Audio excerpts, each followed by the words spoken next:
Welcome to Career Journeys, a series of videos by the Consortium for Public Education. Here we explore the career experiences and pathways of professionals from a wide variety of careers to help you think about the skills you'll need and the paths you might take after high school. Hi, I'm Debbie Pixton, a program director with the Consortium for Public Education. Today I'm interviewing Derick Henderson, a sales operations and inside sales representative at Covestro. What do you do as a sales operations and inside sales representative? Well, Covestro is I would say a three-tiered company. We are in polyurethanes, we're also in plastics, and then we have a coatings, adhesives, and specialties division.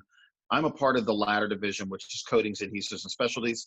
We don't make paint, but we actually make the materials that go into paint, and then we would sell those to other companies, and they'll take those materials, they'll formulate those into paints, and then they end up selling those to the end user market.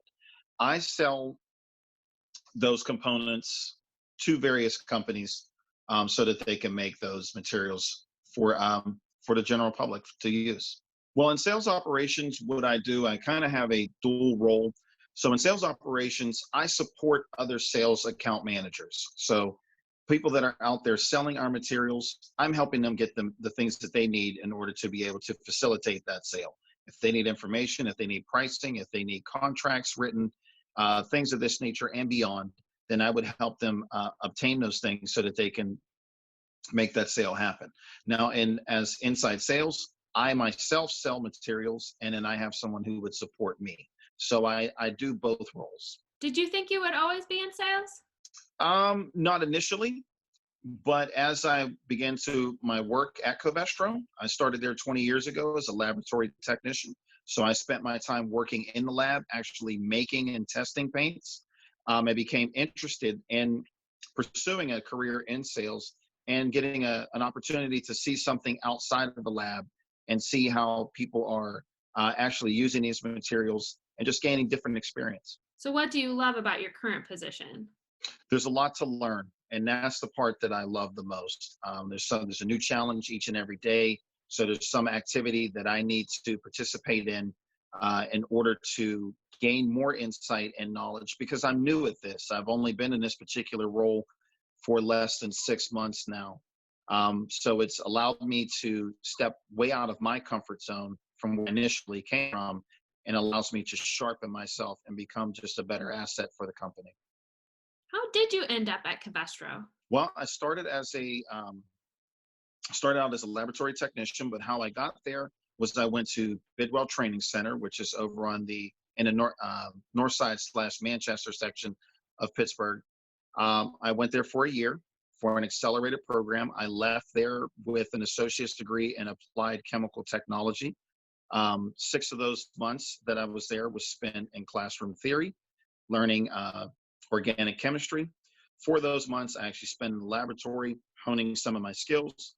The last 2 months, I actually went out to what was Bayer at the time, in order to be able to practice the things that I had learned while I was there, and also learn the methods and techniques that a chemical company would use in order to be able to both make and test their products. What are some skills that make you particularly good at your job now? Definitely interpersonal skills, the ability to articulate myself and articulate myself clearly. I also need to be able to think well on my feet and think quickly on my feet so that I can pivot from various situations. Customers will present you with various situations and problems, and you need to be able to help them solve their issues so that they can in turn sell their materials to their customers. You need to be able to, good mathematics skills obviously would help there, because you're dealing with money and you're also talking about pounds of material or sometimes kgs of material. So you need to understand the relationships between the two. Those are some of the things that definitely I would think someone would need to have in order to have a role like mine. You mentioned the ability to think on your feet. Do you have a story or an example of a time when you really needed to think on your feet? I had a customer call me one time, and she was very upset because we were not delivering materials to her at the specified dates that she had requested. The problem is that not only her company, but several others were consuming this material at a rate much higher than what they had told us initially they would need. We needed to be able to make the material so that we could in turn sell it. And it's actually something that we don't keep in this country. It's sourced from another country. So there's what's called lead time, which is the time that it takes to get from one manufacturing site to where you need it to go. Because she was consuming this material so quickly, she was upset. She would call me every week and express her frustration via either live or via email.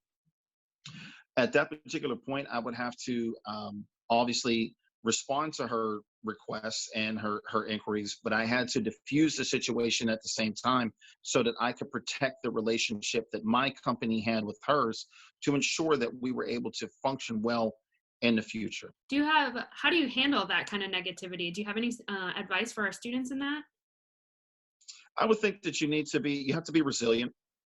You have to understand what your end game is. And your end game is obviously to protect your company and protect their interests. So you want to make sure that you remain calm, that you don't become emotional in that particular situation, because if you can put yourself in that particular person's shoes, they need to sell material. They have a boss that they have to answer to as well, and they're trying to protect the interests of their company.